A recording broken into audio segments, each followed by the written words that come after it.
యావత్తు తెలంగాణ రాష్ట్రంలో ఉన్నటువంటి నా బీసీ సమాజమా మరియు నా ఎస్సీ ఎస్టీ సమాజమా అందరూ చైతన్యం కావాలి. ఎందుకంటే మనము రాజ్యాధికారం వెళ్ళాలి. సర్దార్ సర్వాయి పాపన్ యొక్క ఆశయాలు నెరవేరాలంటే మనం రాజ్యాధికారం రావాలి.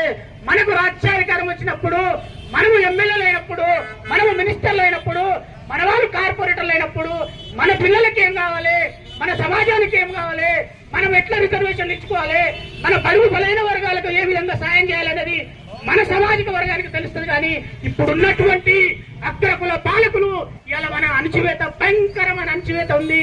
ఇలా తెలంగాణ రాష్ట్రంలో ఇలా దొరల పాలన పోయింది, ఇలా రెడ్డిల పాలన వచ్చింది.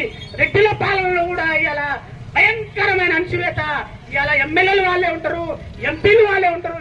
ఎంత ఉంటారా టిక్కి కొడితే కేసీఆర్ గారి సామాజిక వర్గము ఎంత ఉంటుందా? 1,02,000 జనాభా ఉంటుంది. 1,02,000 జనాభా ఉన్నటువంటి వాళ్ళు 13 మంది ఎమ్మెల్యేలు అవుతున్నారు.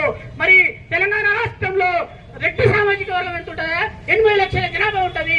80 లక్షల జనాభా ఉన్నటువంటి వాళ్ళు 43 మంది ఎమ్మెల్యేలు అవుతున్నారు. కాబట్టి చైతన్యం కావాలి.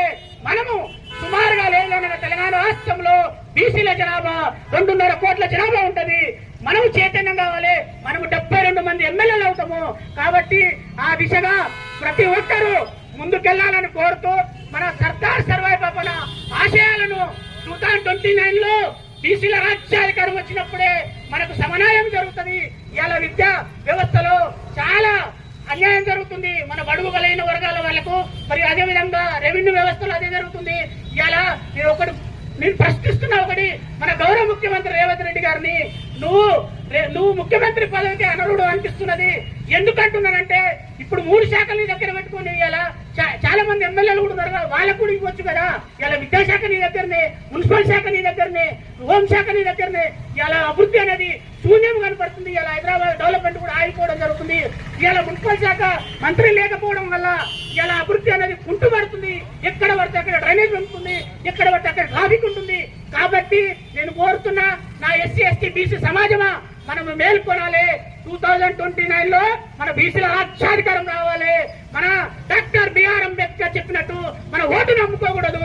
మన ఓట్లను మనం వేసుకోవాలి. మన సామాజిక వర్గం వేసుకున్నప్పుడే మనకు సామాజిక న్యాయం జరుగుతుంది.